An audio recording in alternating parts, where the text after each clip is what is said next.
투잡, 뭐 쓰리잡, 뭐 엔잡러 시대잖아요. 그래서 내가 회사를 다니고 있지만 저녁에 뭐 배다가 뭐 대리인 이런 것도 할 수 있으니까 회사에 내가 굳이 알리고 싶지 않은 항목들이 있을 수 있어요. 5월 달에 따로 챙기셔서 하세요. 그건 나밖에 모르죠. 우리 와니쌤께 인사하겠습니다. 전체 차렷 인사. 안녕하세요. 아, 네. 반갑습니다. 저는 이제 문재환이라고 하고요. 본업은 이제 와니TV에서 먹방으로 하고 먹방이요? 농담이고, 네. 오늘 부동산 클래스 구독자 여러분들 위해서 좀 쉬운 강의를 좀 하려고 준비를 해왔고, 종합소득세, 부동산세, 그다음 상속증여세에 대해서 제가 오늘 강의를 하려고 합니다. 질문 하나를 던져볼게요. 5월 하면 생각나는 거. 5월 가정의 달. 가정의 날. 어린이날. 어린이날. 또 뭐 생각나는 거 없으세요? 5월. 5월 부부의 날? 5월에 부부의 날이 있나요? 근로자의 날. 근로자의 날. 그래도 또 이제 또 국가적으로 대한민국에서 가장 그래도 이벤트적으로 가장 중요한 그 이벤트가 있는데 5월에는 바로 종합소득세 신고의 달이 있습니다. 네. 세금의 날이군요. 세금의 달. 왜냐하면 2024년도 모든 소득에 대해서 25년도에 종합소득세 신고를 한다. 이제 이렇게 보시면 되고요. 그래서 오늘은 이제 종합소득세에 대해서 알아볼 건데 사실은 종합소득세에서 알아보기 전에 원천징수 제도에 대해서 좀 알아봐야 돼요. 원천징수 제도에 대해서 혹시 들어보신 적 있으세요? 뭔가 원천으로 징수하는 것 같은데요? 맞아요. 네. 되게 말이 어려워요. 그 원천, 어떻게 보면 그냥 소득이라고 보시면 돼요. 소득 징수 시스템이라고 보시면 되고요. 이거에 대해서 기본적으로 알고 있어야 종합소득세를 왜 내가 어떻게 신고를 하는지, 회사는 나한테 뭔가 자꾸 떼가는지 이런 것들을 이해하실 수가 있습니다. 네. 그러면 일단 원천징수 제도에 대해서 설명할 건데 등장인물은 3개가 등장합니다. 하나, 둘, 셋. 예금자가 있어요. 그리고 예금자는 은행에 예금을 합니다. 얼마를? 한 1억 정도를 예금을 해요. 네. 그럼 크게 한번 해볼게요. 네. 1억. 그리고 연 이자율이 1%라고 칠게요. 그러면 얼마를 주죠? 100만 원을 주나요? 1년에? 맞아요. 1년에 100만 원의 이자 소득이 예금자한테 생긴 겁니다. 이자 소득. 근데 원래는 소득이 생겼으니까 세금을 내라고 국가에는 법에 딱 그 돼 있는 거야. 아, 얘는 누구냐면 국가. 그래서 예금자가 은행에 1억을 예금하고 KB은행에 예금을 하고 1%의 이자 소득을 줬어요. 그럼 100만 원이죠? 그러면은 예금자는 이제 세금을 내러 가야 돼요. 근데 법을 내가 보니까 법에 이렇게 돼 있는 거야. 14%를 내세요. 이자 소득이 생기면 14%를 내세요라고 그냥 법에 돼 있는 거예요. 근데 14%는 국세라고 해요. 국세. 국세 말고 또 무슨 세금이 있냐면 지방세가 있어요. 지방세. 국세, 지방세는 이름만 들어봐도 알겠지만 국세는 국가에 납부하는 세금. 지방세는 지방에 납부하는 세금. 네.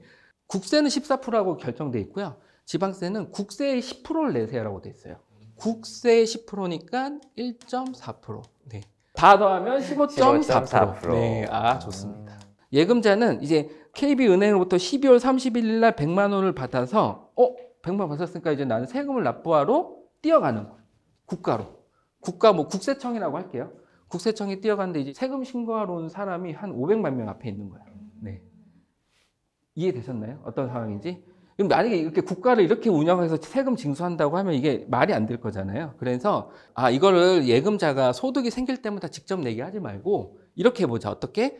은행한테 얘기하는 거야. 은행아, 이자 소득을 줄 때 100만 원을 줄 때 다 주지 말고 15.4% 그러니까 15만 4천 원을 떼고 나머지 84만 6천 원을 만 예금자한테 줘라고 얘기를 하는 거예요. 법에. 내 주머니는 어차피 84만 6천 원 있으니까 나는 이제 된 거예요. 네. 물론 신고를 안 했지. 납부도 직접 안 했지만 오케이. 대신 은행은 국민은행 통장 A 계좌에 15만 4천 원이 남아 있을 거잖아요. 요거를 일정한 시기, 뭐 지급한 달에 다음 달 10일이든 어떤 일정한 시기에 은행이 국가에 신고하고 납부하는 거예요. 국가 입장에서는 은행이 신고하나 예금자가 신고하나 어쨌든 은행이 신고했기 때문에 신고가 들어왔어. 그 신고는 뭐냐면 예금자 A가 이자 소득 100만 원 생겼어요 라고 신고한 거고 납부도 했죠. 15만 원 4천 원을 납부. 15만 4,000원을 납부 하면은 국가에 이제 세금이 들어왔네요. 이 시스템 자체를 원천징수 제도라고 합니다. 네.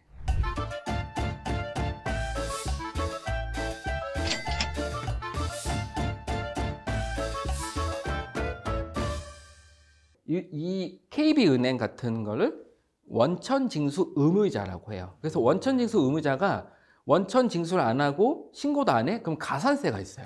그래서 원천징수 권리자가 아니고 의무자라고 하는 거죠. 네. 자, 이제 그리고 이제 두 번째는 이제 회사를 다니는 근로자. 꼭 회사가 있어요. 근로자는 근로를 제공하죠. 그러면 월급을 받아요. 월 1,000이라고 할게요. 와, 월천. 꿈의 값입니다. 네. 네, 그냥 모두 행복하기 위해서 1,000원 하겠습니다. 우리의 로망으로. 네. 네. 똑같아요. 근로자도 1,000만 원 받았어요. 회사한테, 아까는 은행한테 그 얘기를 했잖아요.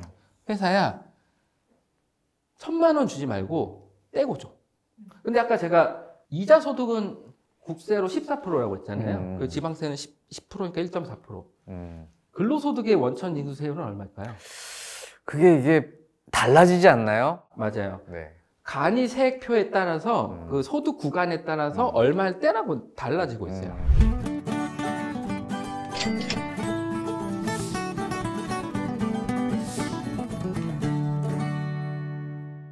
근데 이제 여기까지 설명했으니까 이제 프리랜서 설명은 똑같아요. 1,000만 원을 이제 용역을 제공하면 1,000만 원을 받아요. 프리랜서는 법에 3%대라고 돼 있어요. 지방세는 역시 0.3%. 그래서 3.3%군요.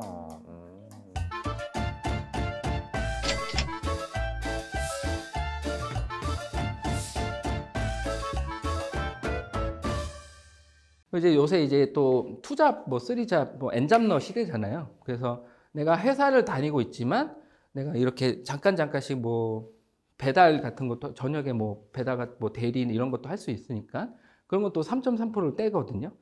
그럼 이분은 근로소득도 있고 프리랜서 소득이 있기 때문에 2월, 3월에 연말정산 근로소득을 종결하고요. 추가로 있는 이 프리랜서 소득을 5월에 합산해서 신고하면 돼요.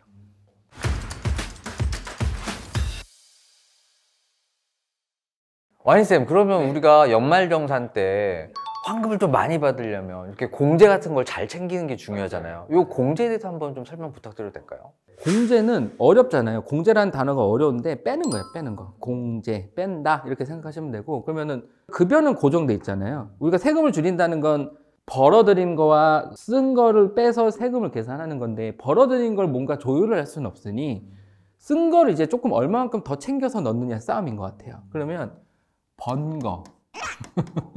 번 거. 아까 예를 들어서 뭐 1억 2천이야. 네, 뭐 이렇게 칠게요. 그럼 여기서 이제 공제가 있는데, 공제를 알기 전에 이걸 알아야 돼요. 과세표준. 세금은 과세표준에다가 세금을 곱해서 이 산출세액이 나오는데 얘를 내는 거예요.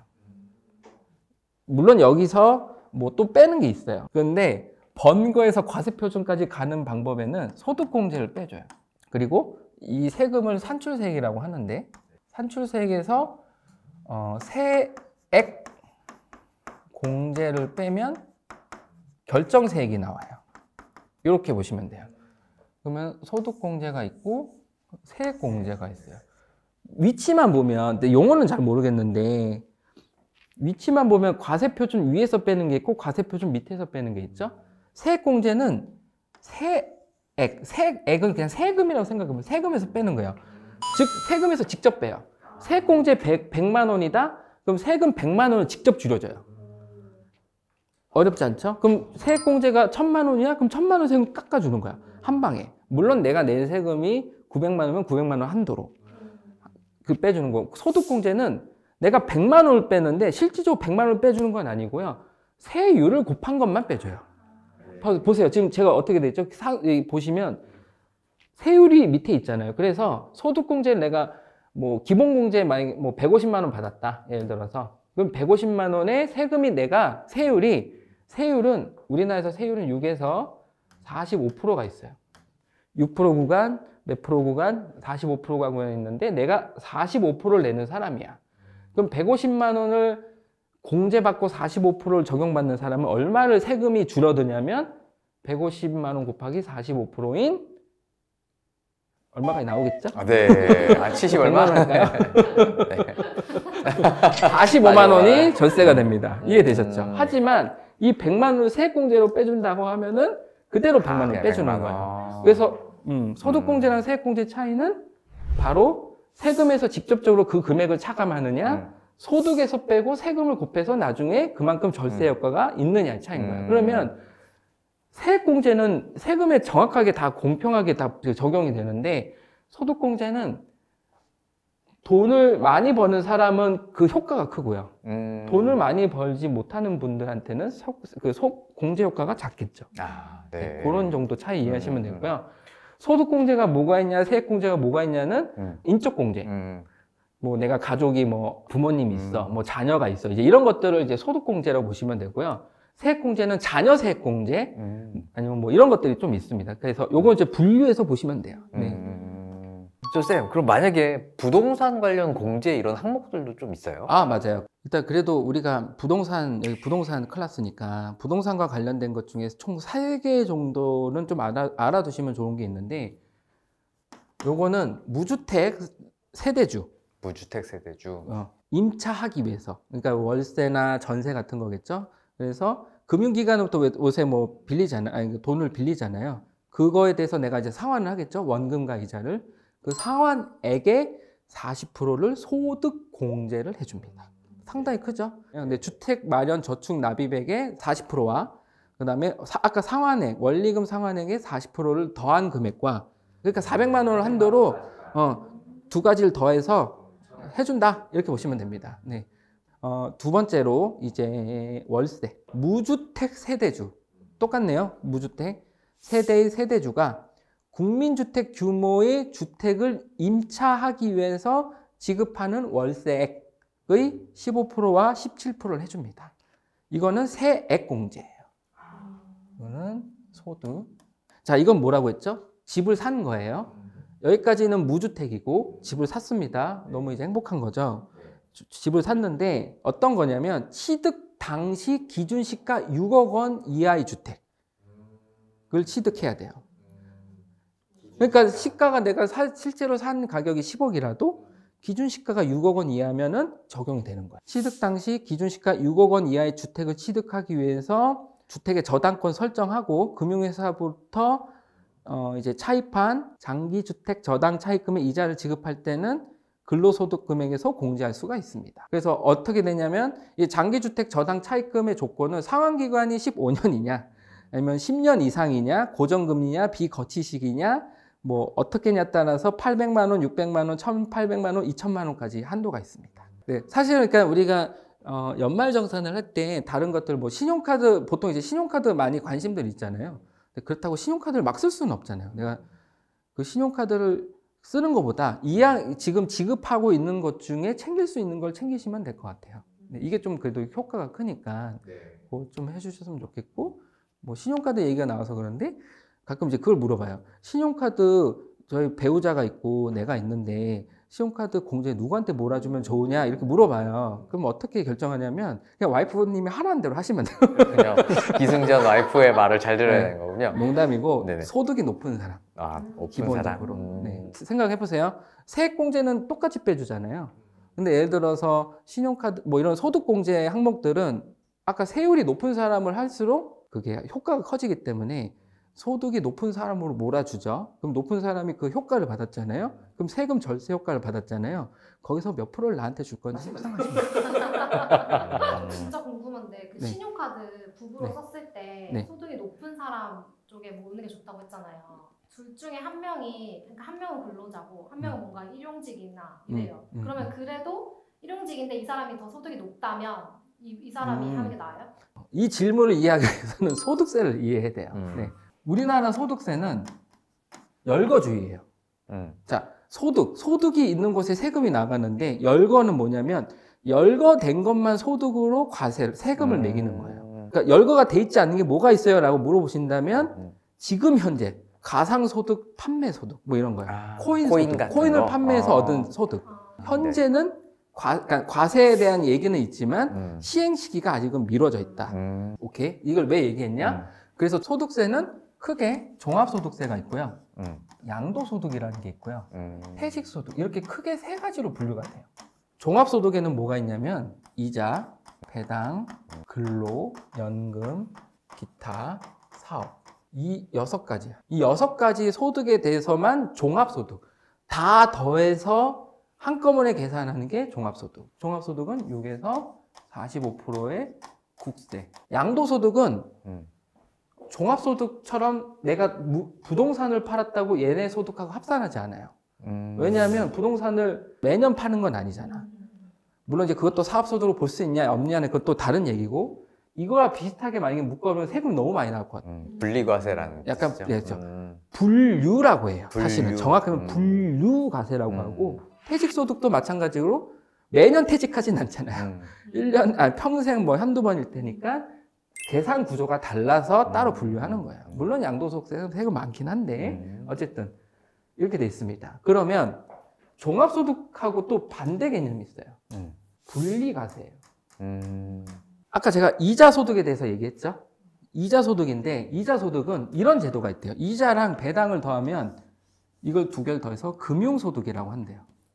이 이자와 배당을 다 더해봤더니 1년간 2천만 원을 넘어. 그러면 금융소득 종합과세를 해야 된대요.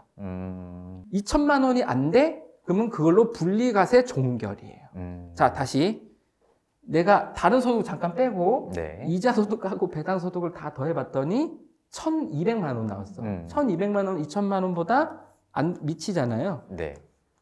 그러면은 너는 1,200만 원 벌었기 때문에 금융소득 종합과세가 아니야. 그냥 분리과세해. 분리과세는 뭐냐면 그냥 14% 그동안 원천징수 당했잖아. 또는 이걸로 세금 끝. 그러니까 더 이상 뭘 합산하지 않고 은행에서 떼간 그 금액으로 신고가 종결된 거예요. 분리과세. 근데 2천만 원을 넘어? 그러면 너는 다른 소득하고 다 더해서 세금 계산하고 그동안 납부됐던 세금은 기납부세액으로 차감해 줄게. 이렇게 되는 거예요. 그래서 금융소득 종합과세가 되는 순간 다른 소득을 더하기 때문에 세금이 계속 올라갈 수가 있죠. 이해하셨죠? 그러니까 종합소득의 또 반대가 분리과세가 있구나. 그럼 분리과세에는 여러 가지가 있어요. 가장 대표적인 게 뭐 이렇게 규정돼 있지는 않지만 말씀하기 편하게 일용직 소득. 아까 이제 물어보신 게 근로소득 있고 남편분이 일용직 소득이다. 예를 들어서 그렇게 물어보셨으니까 일용직 소득은 사실 근로소득은 아니에요. 일용직 소득이에요. 알바, 우리가 얘기하는 흔히 알바. 내가 편의점에서 뭐 시간당 이렇게 받는, 그걸 편하게 생각하시면 되는데, 일용직 소득은 하루에 비과세되는 금액을 넘으면 최저 세율인 6%만 적용해서 계산하고 종결해요. 그렇게 이해하시면 돼요. 그러니까 여기에 뭐 카드 내용이 들어가고 이런 게 없는 거죠. 그 기준을 안 넘어서면 세금도 안 내고. 네, 그러니까 예를 들어서 넘어서면 6%만 낸다. 네, 맞아요. 그러니까 그 공제 금액이 아마 45%일 거예요. 그러니까 흔히 얘기하는 일당이 12만 원이야. 그러면 기준금 비과세 금액보다 작잖아요. 그러니까 세금이 없는 거야. 원천 징수할 것도 없는 거야. 그래서 아마 물어보신 걸로에 대한 답만 드리면 신용카드는 일용직에 전혀 어떤 영향을 미치지 않기 때문에 근로소득으로 가시면 되고요. 혹시 만약에 물어보신 게 일용직이 아니라 남편은 뭐 프리랜서로 사업소득 같은 거, 근로소득 있고 사업소득 주로 이제 이 소득으로 많이 고민하시니까 근로소득으로 연말정산은 끝났어요. 2월, 3월에. 그래서 신용카드 잔뜩 넣었어요. 근데 내가 대리나 이런 걸 해서 아니면 어떤 뭐 이렇게 택배 이런 거 해가지고 아니면 배달해서 3.3% 소득이 있었어. 그러면 얘를 합산해서 5월달에 다시 신고하고 다시 다 계산하는 거예요. 중학교 과정으로 보면 신용카드를 내가 썼어요. 신용카드 소득공제를 받았어. 근데 사업을 할 때도 신용카드를 썼을 수 있잖아. 여기다 신용카드를 또 올리면 사실 중복공제죠. 네, 그래서 선택을 하시긴 하셔야 돼요. 그러니까 이제 배우자와 나의 총 급여액 대비 25%가 누가 먼저 넘었냐 보고, 너 그렇게 많이 썼구나. 그래. 그럼 너에게 25%가 넘어야 일단 시작하는 거야. 이 경기는 25% 넘는 사람한테 적용하는 것이 25%가 안 되면 이건 안 돼. 많이 써야 되는 거군요. 네. 뭐 그렇게 따지면 뭐 현금 영수증, 체크카드나 뭐 이런 전통시장 이런 거에 조금 공제율이 높죠. 보시면 될 것 같아요. 그래서 크게 설명드렸습니다.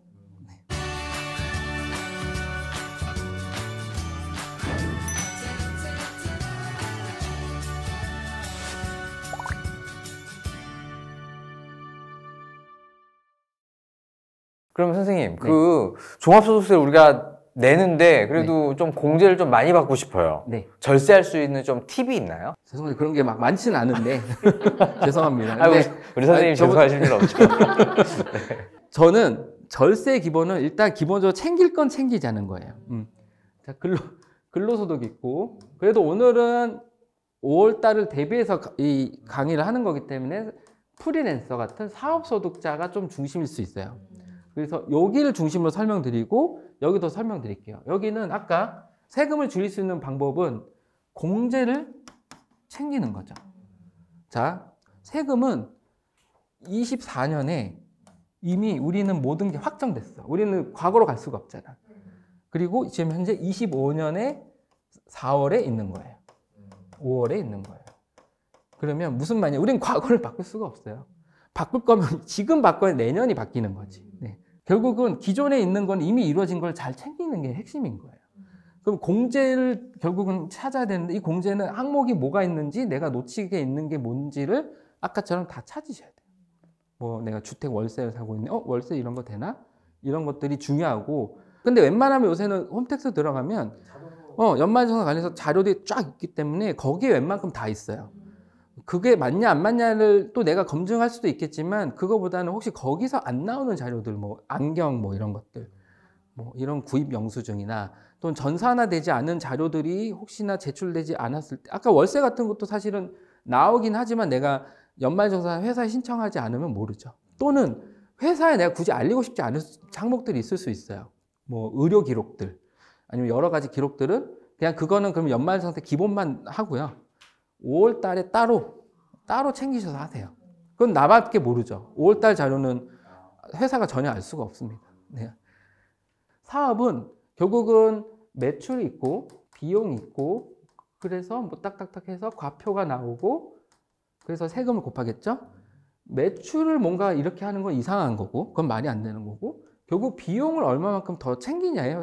그게 절세예요. 그리고 나오는 세금 중에 세액 감면, 세액 공제 제도를 잘 활용하는 거가 중요해요. 예를 들어서 뭐 한 명을 고용할 때마다 더 세금을 깎아주는 제도가 있거든요. 통합 고용 증대 세액 공제 이런 것들도 되게 중요합니다. 그래서 이런 것들 잘 챙기시면 좋겠고 그러면 비용은 요건 좀 얘기하고 싶어요. 비용은 요건이 있어요.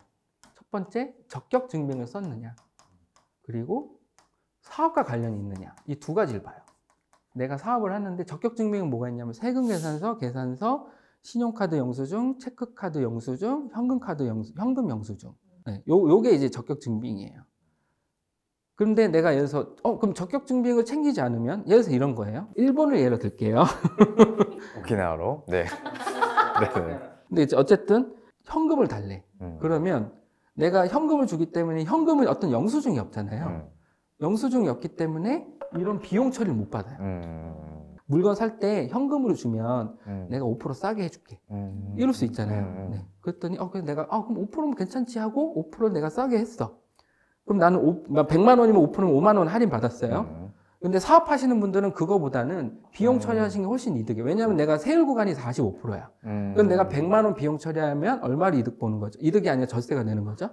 45만 원이 절세가 되니까 사실은 오히려 그냥 할인 받는 것보다는 그렇게 비용 처리할 수 있는 적격 증빙을 갖추시는 게 제일 중요합니다. 네. 그럼 만약에 그 간이 거 있잖아요. 간이 영수증. 네. 그런 거는 해당이 안 되나요? 네. 그럼 적격 증빙이 아까 제가 세금 계산서, 신용카드 영수증, 체크카드도 비슷할 거고 현금 영수증. 요게 적격 증빙이에요. 그리고 간이 영수증 이런 게 있어요. 약간 식당이나 이런 데 가면 이렇게 해서 요것도 영수증은 맞는데 적격 증빙으로 보진 않아요. 어쩔 수 없이 받아야 되는 경우도 있거든요. 뭐 그럴 수 있죠. 그러면 이제 그걸 받아서 만약에 경비 처리를 하면은 경비 처리는 한도 내까지는 인정을 해주되 가산세를 붙여요. 적격 증빙 불비 가산세가 있어요. 네, 그런 약간의 디테일이 있습니다. 뭐 그래서 그럴 수는 있죠. 뭐 접대비라는 게 있어요. 접대비 한도가 있어요. 내가 거래처에 어떤 결혼식을 갔어. 20만 원 정도 딱 드렸어요.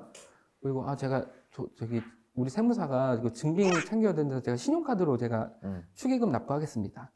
이럴 수 있나요? 보통 이제 이러기 어렵잖아요.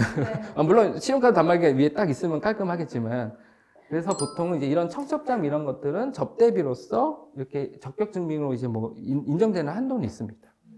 뭐 그런 정도지 대부분 적격증명 쓰셔야 되고요. 그렇게 썼어. 더 중요한 건 사업과 관련이 있어야 돼요.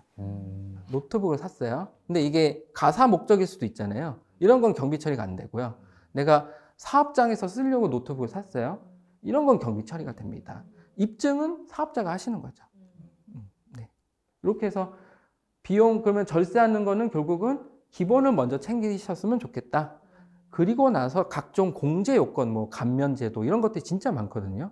뭐 아까 그런 고용증대 세액공제나 사회보험료 세액공제 뭐 이런 여러 가지 감면 규정들이 있기 때문에 그런 걸 따로 잘 챙기셔서 진행하시면 아마 뭐 청년 관련된 감면 제도도 많기 때문에 그런 거 잘 챙기셨으면 좋겠어요. 여기 다 청년이시니까. 네, 그렇죠. 마음은 청년. 네. 선생님, 되게 궁금한 게 있는데 이쯤 되면 또 여러 군데에서 또 연락이 와요. 세무기장 조금 세금 신고를 좀 많이 깎아주겠다. 그래서 또 이렇게 의뢰를 해보면 홈택스에서 하는 것보다 더 많이 세금 환급을 받을 수가 있는 거예요. 어떻게 하는 게 유리해요? 신고 유형은 자 보시면 괜히 지웠네. 이자. 일단 나는 소득이 얘밖에 없어. 그럼 이 사람들은 2월, 3월에 이미 끝났어요. 5월 달에 뭐 날라오고 할 게 없는 거죠. 맞죠? 날라오더라도 좀 어쨌든 이제 2월, 3월에 이미 연말정산이 끝난 사람들이고, 근데 내가 근로소득이 있는데 내가 이자 배당 소득이 2천만 원 넘었어. 이런 분들 날라올 수 있어요. 왜냐면 나는 여기까지는 회사에서 했겠죠? 근데 이걸 신고를 안 했잖아요.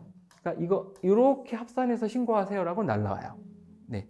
환급 관련된 개념보다는 이거는 사실은 어떻게 보면 그냥 일상적인 거고, 환급이나 이런 지금 말씀하시는 이런 것들은 주로 어디서 발생되냐면 사업소득. 왜냐면 장부를 작성해야 되기 때문에. 이자 배당은 장부를 작성하는 게 아니잖아요. 그래서 내가 매출이 얼마고, 아까 제가 그랬죠. 비용을 어떤 사람은 같은 비용적인 금액을 써도 어떤 사람은 적격증명을 잘 갖춘 사람이 있고, 어떤 사람은 적격증명 하나도 안 갖춘 사람이 있겠죠. 장부를 작성하면 이 사람하고 이 사람은 세금 차이가 나겠죠. 그러니까 당연히 세금 차이가 날 수밖에 없는 거예요. 이 사람들은 세금 차이가 그렇게 막 장부를 작성하는 게 아니기 때문에 나는 건 아니고, 그러면 사업소득자는 크게 의무가 두 가지가 있어요. 첫 번째는 복식부기 의무자, 그 다음에 간편장부 대상, 이렇게 나와요. 의무가, 신고 의무가. 그래서 복식부기는 의무는 뭐냐면 장부를 작성해서 신고하세요가 돼요. 뭐 재무상태표, 손익계산서, 뭐 재무제표, 그러니까 재무상태표, 뭐 이렇게 뭐 이익잉여금 처분계산서 이런 것들을 작성해서 신고하는 게 복식부기 의무자. 근데 매출이 너무 작거나 영세한 일정 기준의 업종별로 다 다르거든요. 그런 사람들은 이렇게까지 하면 너무 힘드니까 간편하게 신고할 수 있는 장부 개념이 있어요. 가계부처럼 쓸 수 있는 거, 얘기를 하자면 그런 거. 요거는 완전히 진짜 제대로 된 회계 원리에 따라서 장부를 딱 만들어야 되는 복식부기 의무자예요. 이것도 어려워할 수 있어. 그래서 신고를 추계로 하는 사람도 있어요. 네, 업종별로. 그러니까 예를 들어서 이런 거예요. 예를 들어서 저는 이제 본업으로 인플루언서니까 예를 들어서 제가 업종 코드가 인플루언서 업종 코드다라고 하면 전국에 5월 달에 모든 연예인 인플루언서 관련된 사람들이 쫙 신고할 거잖아요. 근데 어떤 사람은 소득률이 60%, 어떤 사람은 소득률이 40% 이런 게 있겠죠? 그런 소득률을 업종별로 이렇게 테이블로 해서 업종별 경비율 이렇게 해서 테이블이 있어요. 인플루언서 업종은 경비가 어느 정도 썼겠지? 라고 표가 있는데 그 표에 따라서 세금을 신고하는 방법이 있는 거예요.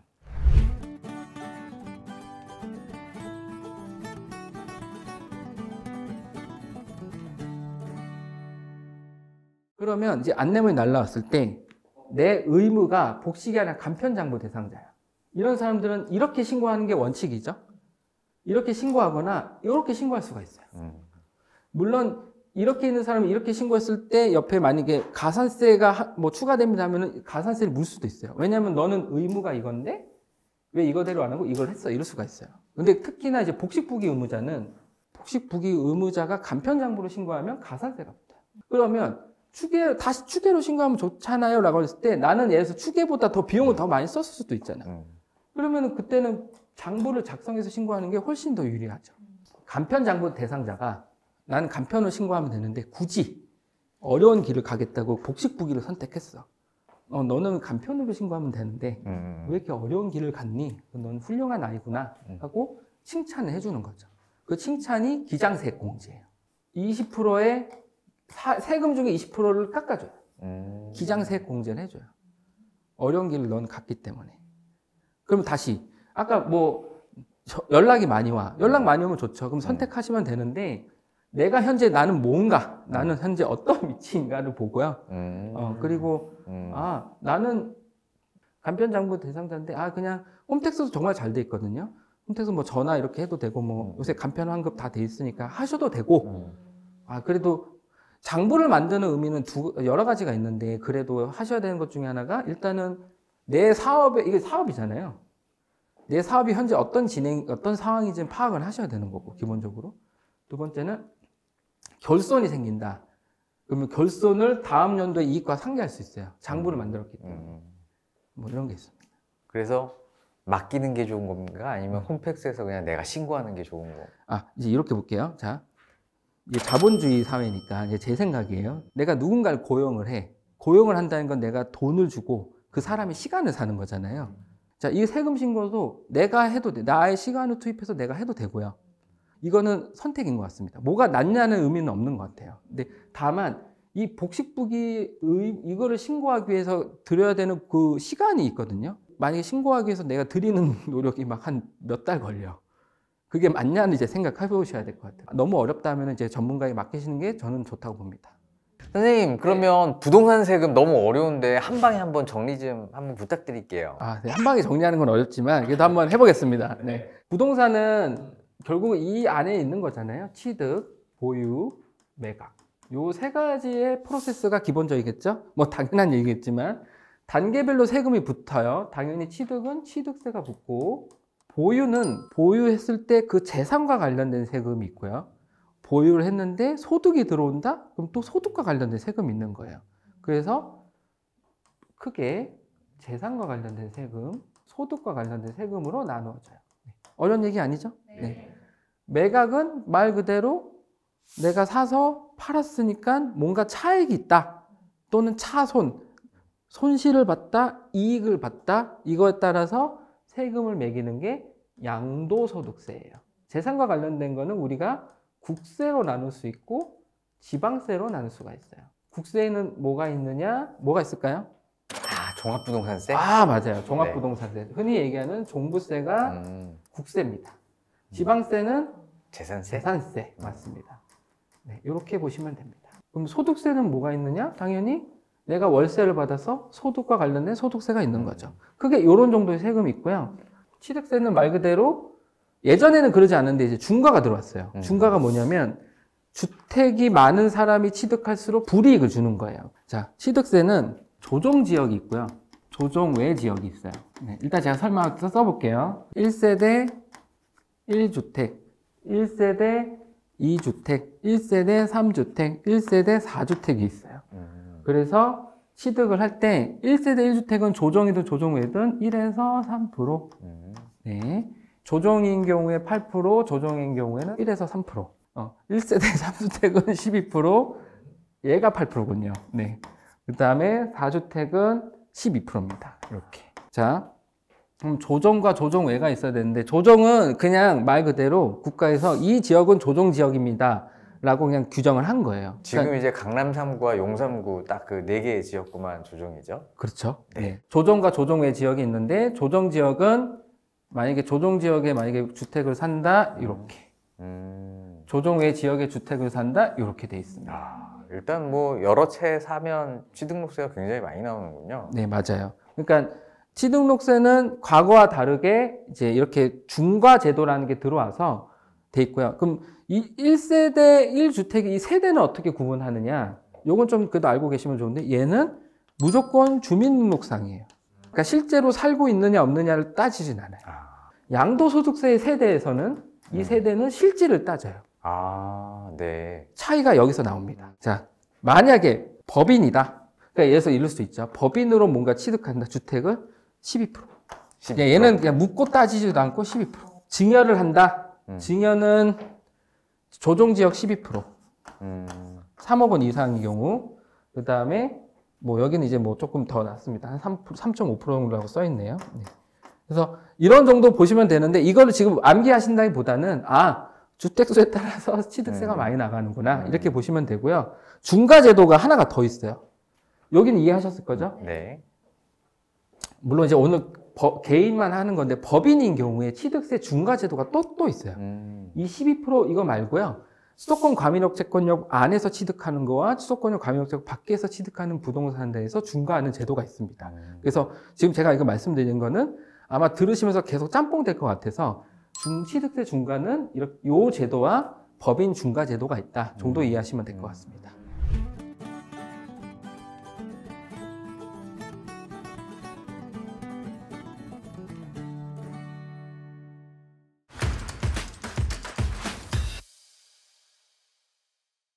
그 다음 보유세. 보유는 소득은 잠깐 빼고요. 재산과 관련된 국세와 지방세인 종부세와 재산세를 말씀드릴게요. 재산세의 과세 기준일. 그러니까 재산세를 매기는 기준일이 있어요. 그 기준일은 몇 월 며칠일까요? 6월 1일? 맞아요. 6월 1일입니다. 네. 혹시 그 유급하신 거 아니에요? 네, 6월 1일입니다. 네. 종부세는요, 탄생 배경이 지방세로부터 왔어요. 이 지방세의 기준일 그대로 와서, 종부세는 결국은 뭐냐면, 그 지방세인 그 재산세 납세 의무자가 동일하게 종부세 납세 의무자가 연장된다 보시면 될 것 같습니다. 그리고 얘는 고지세금이에요. 고지세금. 그래서 그렇게 보시면 되고, 많이 안 들어보셨을 소득과 관련된 걸 좀 얘기해 볼게요. 내가 아파트를 이제 요새는 저 전세보단 또 월세가 또 많이 그렇게 가는 것 같은데, 소득은 결국은 이렇게 보시면 돼요. 1주택, 2주택, 3주택. 월세가 있고 보증금이 있어요. 이렇게 과세 체계가 있습니다. 네. 첫 번째, 내가 1주택자야. 비과세. 2주택부터 과세. 선생님, 1주택의 월세를 받으면 비과세예요? 맞아요. 그러면 내가 주택이 하나야. 그럼 거기서 월세를 받는 건 다 비과세인데, 다만 고가주택은 과세입니다. 여기서 고가는 과세. 여기까지 이해하셨죠? 어렵지 않죠? 근데 보증금도 소득처럼 과세하나요? 과세해요. 어떻게 과세하냐? 3주택 이상 갖고 있을 때 전세 보증금이나 어떤 보증금 형태가 있다? 과세를 해요. 네. 그럼 이해하셨죠? 그럼 내가 이제 월세를 받느냐, 보증금을 받느냐에 따라서 이게 지금 과세 체계가 달라진다. 이 소득은 부동산 임대소득이에요. 사업소득 중에 주택임대소득입니다. 그래서 소득은 얼마냐? 월세와 보증금을 환산해요. 보증금을 어떻게 환산하냐면 그걸 이제 간주해서 임대료라고 해요. 월세도 임대료잖아요. 보증금도 넌 임대료처럼 볼게 하는 간주 임대료라는 제도가 있어요. 어떻게 계산하냐면 보증금을 다 합쳐요. 합친 거에서 3억을 빼줘요. 기본적으로. 거기에 60%를 곱하고 거기에 1.8%를 곱해요. 그게 임대료예요. 원래는 이 임대소득은 본인이 갖고 있는 임대주택만 계산해요. 근데 배우자가 같이 갖고 있으면 합산해요. 배우자가 한 채, 나도 한 채면 두 채인 거예요.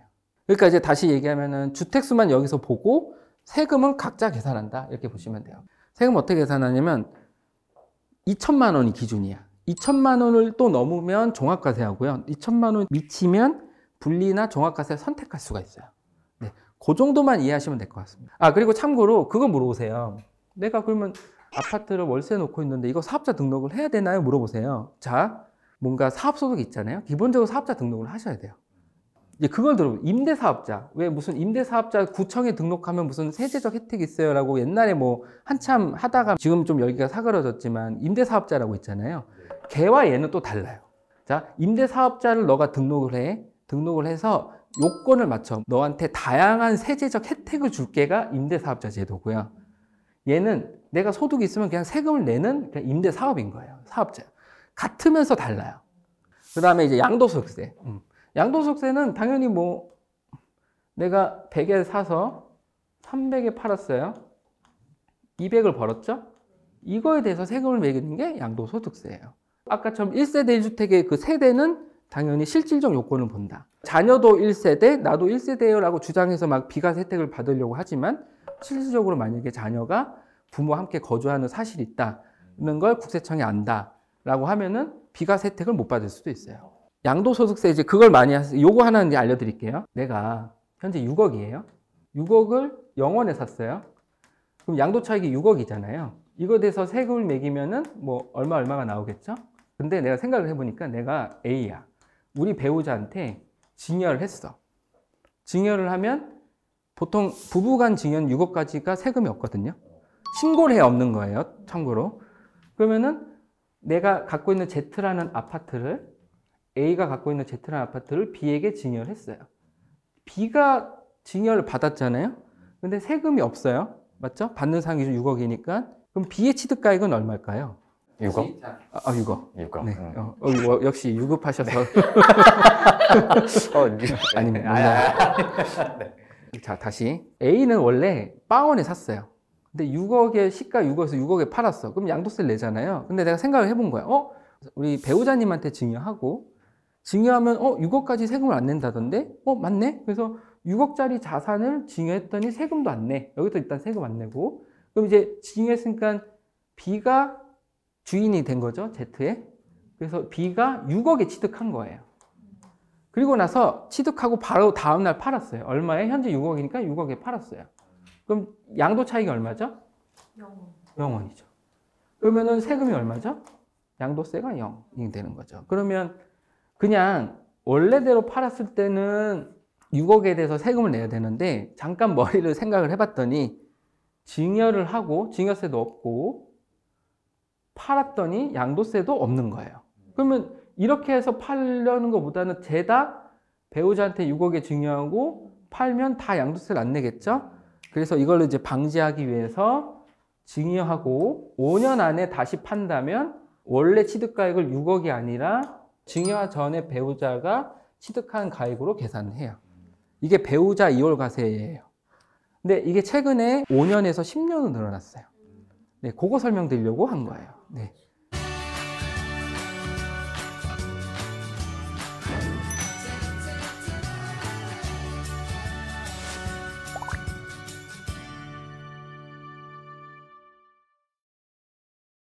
아마 이제 궁금한 게 미국 주식 아닐까요? 아, 맞아요. 금융소득세랑 또 미국 주식 관련된 세금도 한번 정리해 주세요, 선생님. 참고로 부동산은 움직이지 않는 거잖아요. 이제 동산, 금융자산, 이제 요새 많이 미국 주식 투자하시니까 이 똑같은 프로세스를 가지고 미국 주식에 대해서 설명을 드릴게요. 네. 내가 미국 주식을 개인으로 취득을 했어. 취득하면 미국 주식을 취득한다고 취득세가 있나요? 없죠? 일반적으로는 없죠. 네네네. 네. 그래서 취득세는 없다. 보유? 주식을 갖고 있는데 보유할 때 무슨 세금이 있나요? 배당세? 맞아요. 배당. 그렇죠. 네. 자, 우리가 주식을 투자하는 건, 네, 우리가 너무 매각에만 몰두해서 그렇지, 주식은 사실은 회사에 투자하는 거잖아요. 이 회사에서 이제 돈을 벌면 보통 벌면 배당을 하죠. 네. 또는 뭐, 배당을 안 해도 되겠지만, 어쨌든 배당을 하기 때문에, 이제 배당과 관련된 세금이 있습니다. 그리고 내가 열심히 해서 투자도 하고 배당도 잘 받았는데, 난 이 정도면 이제 매각 실현해도 될 것 같아? 당연히 양도소득세. 배당은, 이 미국이잖아요. 그러면은 미국에 있는 주식에서 배당이 들어오면 미국에서 연방세를 내겠죠. 네. 그리고 그 소득을 우리나라한테 주겠죠. 그러니까 어떻게 보면 이래서 원천징수 한다는 개념으로 보시면 돼요. 그래서 우리나라의 개인이 있는 배당을 받는 겁니다. 그래서 사실은 양쪽의 세금을 낸다고 보시면 돼요. 근데 먼저 어디서 내냐? 미국 주식이니까 미국에서 뭔가 세금을 징수할 거예요. 우리나라는 배당 소득이 아까 제가 몇 프로라 그랬죠? 15.4%? 맞아요. 국세만 따지면 14%? 네, 14%. 미국은 15%. 미국에서가 15%예요. 한국에서 14%예요. 미국에서 원천징수 15% 당했어요. 그럼 한국에서 낼 게 있나요, 없나요? 없죠. 없죠. 왜냐하면 이중 과세 방지가 있어요. 그래서 한 나라에서 세금 내면 외국 납부 세액 공제로 빼줘요. 네. 어쨌든 그냥 결론적으로는 미국에서 원천징수 당하고 끝나는구나 이렇게 보시면 되고요. 아까처럼 이게 2천만 원을 초과하느냐 안 하느냐 이런 걸 잘 따지셔서 금융소득 종합과세를 하시면 됩니다. 양도소득세는 사실은 미국 주식을 팔았어. 그럼 양도소득세를 내는데 그거는 5월 달에 양도 차익에 대해서 세금을 냅니다. 지금 내가 A라는 주식을 사서 100원에 사서 200원에 팔면 100원의 양도 차익이 생기는 거잖아요. 요거에 따라서 20%, 지방세 2%에서 22% 내는 거예요. 근데 얼마 전에 법이 바뀌면서 해외 주식 처분할 때 국내 주식의 양도 차손하고 합산할 수 있게 만들어 놨어요. 그러니까 무슨 말이냐면 해외 주식에서는 돈을 벌었는데 국내 주식에서 내가 손실을 보면은 요걸 합산해서 통산을 해주는 게 있어요. 네. 그래서 요거는 좀 잘 한번 내가 그래도 국내 투자에서 손실을 봐서 마음이 아프지만 세금할 때는 뭔가 혜택이 있으니 잘 검토해 보셨으면 좋겠고, 해외 주식을 팔았을 때는 양도소득세가 있고 250만 원은 빼줘요. 기본으로 250만 원 빼줘. 그러니까 내가 양도 차익을 다 더해봤더니 240만 원이야. 그럼 세금 낼 게 없는 거예요. 그럼 굳이 신고 안 하셔도 돼요. 그리고 아마 보통 증권사를 한 군데만 이용할 수 있고 여러 군데 이용하실 텐데, 여러 군데 이용하시면 아마 그걸 자료를 다 취합해 보시면 딱 그게 나오거든요. 그래서 그리고 요새 뭐 홈택스도 잘 돼 있으니까 그런 거 신청하셔서 거기서 이제 신고하시면 됩니다. 그리고 제가 이제 요거 설명 때 아까 그거, 자, A가 주식을 들고 있어요. 6억을 들고 있어요. 취득을 영원했어요. 아까랑 좀 상황이 비슷하죠? 이건 미국 주식이에요. 그래서 팔았어. 그러면 6억에 대해서 250만 원 빼고 22% 세금 매기겠죠? 생각을 해봤더니 아까 배우자한테 증여하는 거야. 그럼 B가 6억 원에 취득했죠? 현재 6억 원이잖아요. 그럼 팔면 양도 차익이 0원이죠? 그럼 세금이 없네요. 똑같네요. 아까랑 부동산이랑. 그래서 규정이 들어왔습니다. 2025년 1월 1일 이후부터 양도일 전 1년 이내 증여받은 주식도 똑같이 양도소득세 2월 과세 규정이 들어왔어요. 그전에는 없었어요. 부동산은 10년이에요. 얘는 오늘 증여하고 26년에 판다 1년 지나고 그러면은 취득가액을 인정해줘요. 6억이라고. 1년이라는 규정이 들어왔다 보시면 될 것 같습니다. 네. 다만 주식은 이제 급격한 이제 자산 변동도 있고 해서 1년이라는 규정을 둔 것 같습니다. 또 하나 이제 해외 주식 양도세 할 때 이제 다들 사실 이걸 알 텐데 선입 선출법이 있고 이동 평균법이 있어요. 평균으로 볼 거냐, 100주에 뭐 살 때 가격과 200주에 살 때 가격으로 취득 원가를 볼 거냐에 따라서 양도 차익이 달라질 수 있거든요. 그래서 요거를 둘 중에 더 괜찮은 세금, 그러니까 절세할 수 있는 걸로 선택할 수가 있어요. 내가 선택해서 신고하면 되는 거군요. 선택해서 세금 신고하시면 된다. 그거 설명드리려고 했습니다. 미국 주식도 세금 절세할 수 있는 방법이 있어요? 네. 보유세와 관련된 건 사실은 뭐 절세할 수 있는 어떤 전략이 딱히 있어 보이진 않아요. 매각은 아까처럼 배우자를 활용하는 방법이 하나 있고요. 법인으로 투자하는 방법. 그럼 법인으로 내가 운영을 한다. 그럼 사업과 관련된 어떤 직접 경비는 다 비용 처리돼요. 예를 들어서 뭐 이자 비용, 뭐 차량 유지 비용, 이런 것들이 비용 처리가 되겠죠. 그리고 세율 체계도 다르죠. 근데 물론 여기도 22%긴 한데 2억 원 밑에는 또 9%고 10%고 이렇게 돼 있거든요. 보통 이제 부동산 클래스니까 부동산 이제 건물주 해가지고 따박따박 원하는 거잖아요. 요새는 법인에 해외 주식 배당주 같은 거 투자해서 임차인이 테슬라가 되는 거죠. 마치 건물에 월세 들어오듯이 이제 세팅해 놓으면 나의 노후 소득이 부동산과 금융 소득으로 이제 균형점을 맞추지 않을까라는 생각으로 사람들이 투자하시는 것 같습니다. 선생님, 우리 상속세금, 이거 좀 무섭거든요. 이거 뭐 좀 안 무서워할 수 있는 방법이 있나요? 일단 상속세와 증여세를 좀 구분할 줄 알아야 돼요. 상속세가 있고 증여세가 있는데, 상속은 돌아가신 분에 대한 재산, 증여는 살아있을 때. 그래서 상속과 증여는 무상 이전이에요. 자, 제가 예를 들어서 10,000원을 드렸어요. 네. 10,000원을 드렸는데 너무 네. 행복해 하시네요. 제가 이걸 카메라를 가져왔어. 그럼 내가 10,000원 주고 카메라를 산 거잖아요. 네. 10,000원을 드렸는데 그냥 드렸어. 이건 증여잖아요. 10,000원을 드렸는데 저한테 뭐 매달 100원씩 이자를 줘. 이건 소비대차 계약이죠. 같은 10,000원이 갔는데 어떤 꼬리표를 붙이냐에 따라서 지금 형태가 다르잖아요. 똑같아요. 상속 증여는 그냥 주는 거예요. 대가 없이. 네. 근데 살아있을 때 주느냐, 돌아가시고 나서 주느냐의 차이인 거예요. 또 하나는 증여세는 증여자가 있고 받는 사람이 있어요. 수증자. 상속은 피상속인이 있고 상속인이 있어요. 용어가 조금 어려운데 증여자 주는 사람, 수증자 받는 사람, 납세 의무자는 수증자. 상속은 피상속인, 돌아가신 분, 상속인 받는 사람. 상속세는 납세 의무자는 그러니까 상속인이 내는데 피상속인의 재산에 대해서 상속인이 납부하는 거예요. 그럼 오늘 얘기할 거는 증여세와 상속세, 특히 상속세인데 세율은 10에서 50%예요. 근데 이제 50%라는 의미가 엄청난 세금이거든요. 그러니까 모든 가진 거에 50%인 거예요. 제가 가끔 강의를 할 때 그런 표현을 쓰거든요.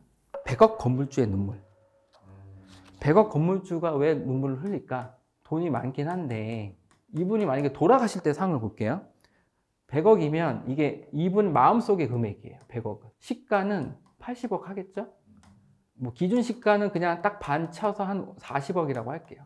그런데 이분이 돌아가셨어. 돌아가시면 상속세는 상속이 이루어진 날의 말일로부터 6개월 이내에 신고하고 납부해야 돼요. 근데 예를 들어서 이분의 시가가 80억이라고 할게요. 30억 이상은 50%거든요. 그러면 그냥 원래는 누진세인데 그렇게 계산하지 말고 딱 그냥 한 40억 나오는 거예요, 세금이. 아니면 30 몇 억 나오는 거야. 근데 아무리 100억 건물주라고 해도 통장에 40억은 없어요. 그렇게 있기도 쉽지 않겠지만, 그럼 대부분 이제 이런 상황이면 사실 신고는 어렵지 않은데 납부가 문제. 납부가 안 돼요. 금융자산은 그냥 거기서 상속인들이 가져가고 세금 떼고 가져가면 되는데 세금 그냥 납부하면 되거든요. 근데 건물은 이게 현금이 아니잖아요. 그래서 납부가 어렵기 때문에 대부분 어떤 선택을 하시냐면 세금 이거 듣고 첫 번째 팔아요. 금매. 근데 시가 80억을 금매하면 70억, 60억 이렇게 팔겠죠. 그것도 뭐 6개월 이내에 팔려야 팔리는 거죠. 그럼 또 이거에 따라서 뭐 세금도 낮아지긴 하겠지만 만약에 이렇게 해서 세금 내면 이제 그 상속인들은 한 30억, 40억 가져가는 거예요. 물론 여기서 뭐 배우자 공제 뭐 이런 거 아예 얘기를 안 하는 거예요. 그냥 극단적으로 말씀드리는 거예요. 그러니까 어떤 준비가 돼 있지 않으면 상속세라는 건 사실은 그동안 이분이 이걸 일구기 위해서 평생을 다 바쳤다고 한다면 이건 사라지는 거죠. 또는 절반만 남는 거죠. 납부가 문제입니다. 그래서 보통 금매를 하거나 두 번째는 뭐 대출을 받을 수 있는데 대출도 똑같은 얘기. 어차피 대출도 한계가 있을 거고 대출을 받는다 하더라도 어쨌든 이자 부담이 있는 거고 세 번째는 물납. 그냥 물건을 납부하는 게 있어요. 그래서 이런 형태로 하기 때문에 상속세라는 거 대비가 안 돼 있으면 이게 상당히 무거운 세금이다.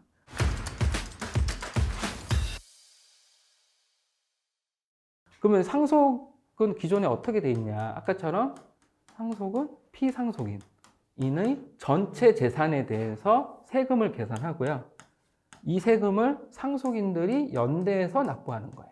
그럼 개편안은 뭐냐면 상속이 이루어질 때 피상속인의 전체 재산에 대해서 세금을 매기는 게 아니고 상속인들 1, 2, 3번이 받아가는 재산이 있을 거잖아요. 협의 분할을 통하든 그 받아가는 재산에 대해서만 세금을 매기는 거예요. 나눠서. 네, 나눠서 매기는 거예요. 물론 얘를 더하면 째가 되겠죠.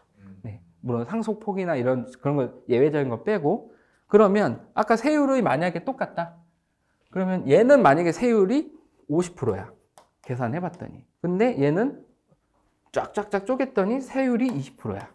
그러면은 한계 세율이 얘가 더 적기 때문에 세금 부담 효과가 낮아지는 거죠. 그리고 받는 사람으로 세금을 내기 때문에 내가 받은 재산에서 내기 때문에 나름 합리적이에요. 얘는 법정 상속 비율대로 받을 수도 있고 또는 여러 가지 협의 분할을 통해서 받을 수 있겠지만 받아가는 거와 세금의 부담이 꼭 일치하진 않더라. 볼 수 있는 거죠. 세율, 이것도 낮아지려고 하는 것 같고 또 하나는 공제 금액도 달라져요.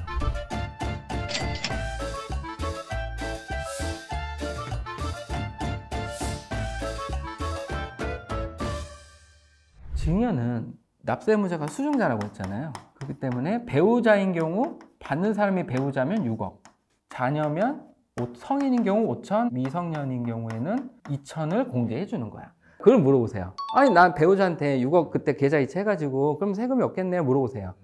맞아요. 맞긴 한데 공제를 받기 위해서는 신고를 해야 여기에 인정이 되는 거예요. 그래서 항상 보통 이제 10년간 이게 공제된다는 거 얘기 들으셨잖아요. 이거 꼭 체크하셨으면 좋겠고 상속은 일단 기본적으로 묻고 따지지도 않고 5억까지가 기초공제예요. 지금은. 그리고 배우자가 있다. 이분이 받은 재산을 한도로 5억에서 30억까지 해줘요. 그러면은 10억에서 35억까지 가능한 거예요. 공제가. 그게 세금이 없는 거예요. 첫 번째, 자, 내가 배우자가 없어. 배우자가 없다는 얘기는 첫 번째 배우자가 사망하고 잔존 배우자도 사망할 때, 잔존 배우자가 사망할 때는 배우자가 없잖아요. 그때는 기초공제밖에 못 받죠. 그리고 배우자가 있을 때는 이렇게 활용을 할 수가 있어요. 그래서 이거를 배우자 공제를 어떻게 받느냐도 사실은 상속세 계산할 때 약간 전략적인 것도 들어가긴 해요. 부모님이 자녀에게 아파트 물려줄 때 매매하는 것과 증여하는 방법 그 두 개 중에서 뭐가 낫냐? 네, 뭐가 낫냐? 아, 좋습니다. 아주 좋은 질문입니다. 오늘 제대로 설명드릴 테니까 꼭 기억하시면 좋을 것 같습니다. 부모님, 자녀, 주택, 복층입니다. 자, 아까 제가 뭐랬죠? 자녀한테 주는 방법은 맨날 그런 얘기를 하세요. 명의전 하면 되지. 그런 의미를 얘기하세요. 주택을 뭔가 돈을 주거나 주택을 줄 때 세 가지 방법이 있다고 그랬어요. 매매, 증여, 빌려주는 거.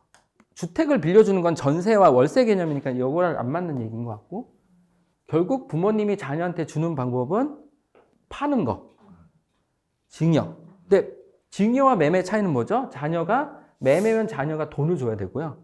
증여면 돈을 안 줘도 돼요. 그 차이가 있어요. 그럼 먼저 매매로 만약에 주장하고 싶어. 그러면 돈을 가야 돼요. 돈이. 실제로 돈이 가야 되고 이 돈으로 다시 자녀에게 이렇게 간다? 이거 말이 안 되겠죠? 실질적으로 그러니까 타인하고 부동산을 타인한테 판다라는 개념으로 접근하면 아무 문제가 없어요. 그러면 자녀가 이 돈을 보내고 이 돈도 당연히 자녀가 그동안 벌었던 돈이어야 되겠죠? 자금 출처가 입증돼야 될 거예요. 네. 그러니까 그렇게 되고 부모님 입장에선 팔았기 때문에 양도소득세를 여기서 내는 거예요. 증여로 간다. 증여로 가는 건 무상이기 때문에 자녀가 뭘 안 줘도 돼요. 그냥 증여예요. 그럼 증여세를 매기면 되죠. 증여세는 누가 내냐면 자녀가 내요. 그리고 이 증여세도 혹시 자녀가 낼 만약에 능력이 안 된다면은 이 증여세에 대한 증여도 또 계산해요. 그래서 무한 노포를 드는 거예요. 보통은 이제 증여는 일반적으로 부모와 자식 간에 뭔가 거래를 한다? 일단은 매매라고 하더라도 증여로 볼 가능성이 커서 그래요. 네.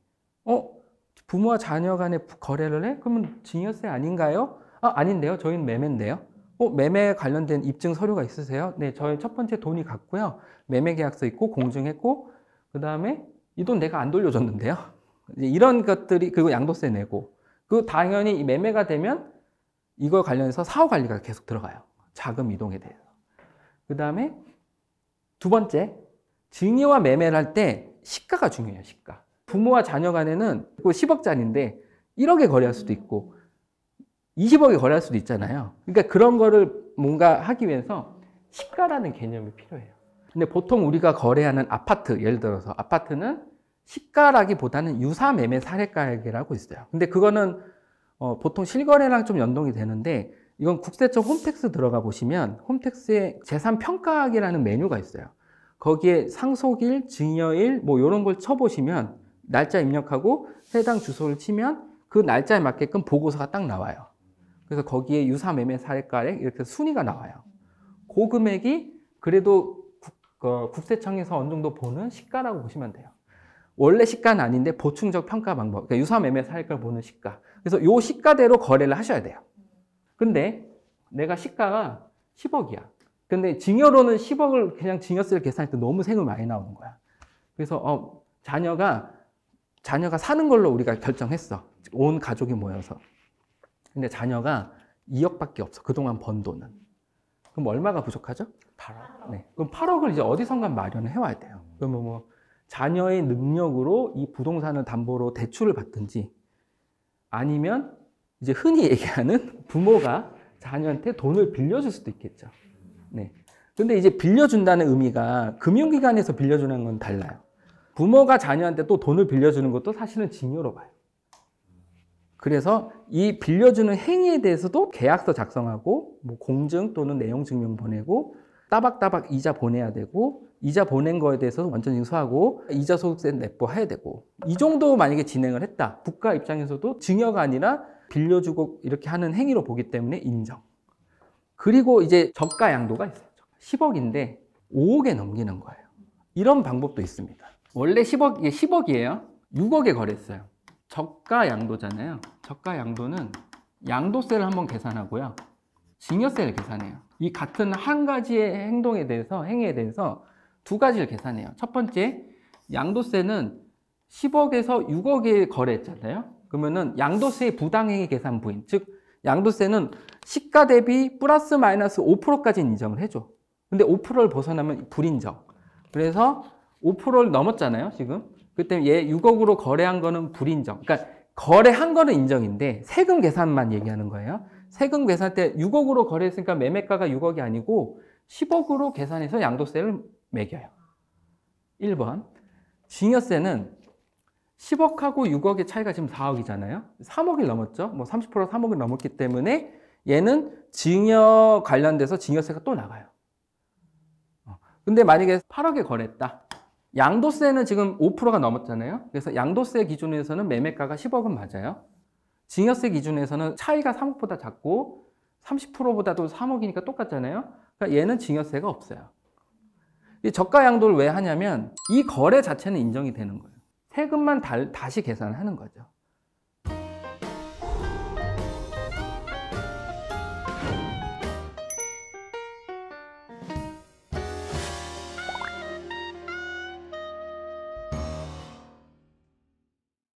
가족끼리 돈을 현금으로 직접 주면 네. 세금 안 내도 되지 않아요? 아, 네. 국세청에서 모르잖아요.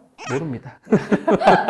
증여는 그러니까 우리나라는 실질과세 원칙이기 때문에 100만 원을 자녀 통장에 입금했다? 증여예요. 그런데 이제 세금을 내야 되냐고 물어보시면 세금을 내야 돼요. 증여를 했는데 과세관청에서 알게 됐어. 그럼 증여세가 나갈 수 있죠. 자녀니까 5천만 원이 성인이야. 그럼 5천만 원 이하기 때문에 아마 과세가 안 되고 그냥 종결이 되겠죠. 100만 원만 입금했다 하면은. 요게 하나 있고요. 배우자가 있어요. 그 남편이 주는 생활비를 가지고 알뜰살뜰 모았어요. 배우자 명의로 소득은 없는데 이 돈으로 집을 샀어요. 되게 좋잖아요. 근데 자금 출처가 안 되잖아요. 이거 증여로 봐요. 사회통념상 인정되는 생활비 이런 거는 인정되는데 그건 이제 증여로 보진 않아. 생활비도 사실 무상으로 주는 거잖아. 증여로는 보는데 비과세라고 보시면 돼요. 네. 근데 아무리 비과세라 하더라도 판례나 이런 거 보면은 그렇게 해서 모은 돈을 가지고 또 부동산을 사면 그건 또 증여세 과세될 수 있다고 봐요. 그럼 이런 경우에는요, 진짜 현금이 계좌이체가 아니라 진짜 현금으로. 지금 말한 현금은 진짜로 캐시를 이게 우리가 손에 쥐는 이 캐시를 말하는 거예요. 이 캐시를 ATM기에서 돈을 뽑을 때 일정 금액 이상이면은 우리나라에 이런 기관이 있어요. 금융정보분석원이라고 있어요. 1,000만 원 이상 만약에 인출을 하게 되면 금융정보분석원에 자동적으로 보고가 돼요. 1,000만 원. 그래서 1,000만 원 인출했어요. 그러면 금융정보분석원은 뭐 하느냐? 뭔가 이상해. 그 관련된 기관에 통보를 해요. 또는 국세청이나 이런 데서 이쪽에 자료를 명백하게 뭔가 탈세 혐의가 있다면 요청을 할 수 있겠죠. 오케이, 다시 돌아와서 현금을 주면 모르죠. 근데 보통 현금을 줘서 생활로 썼어. 그러면 걸리진 않겠죠. 근데 그걸 모아서 부동산, 어떤 소비를 해. 그 현금 영수증 발급받아. 이러면 이렇게 되면 이제 보겠죠. 이 사람은 소득이 없는데 또는 어떻게 부동산 샀지? 이 사람은 소득이 없는데 어떻게 해외여행을 많이 가고 카드 사용 금액이나 뭔가 이렇게 되게 많네?를 볼 수는 있겠죠. 그래서 어쨌든 물어보신 거는 현금으로 주는 것도 괜찮죠. 하지만 다 안다? 오늘 그 KB 부동산 클래스 초등학교 편. 어쨌든 도움이 많이 되셨으면 좋겠고 오늘 또 이렇게 장시간 또 들어주셔서 너무 감사드립니다. 네, 수고하셨습니다. 아유, 감사합니다. 감사합니다. 네. 감사합니다.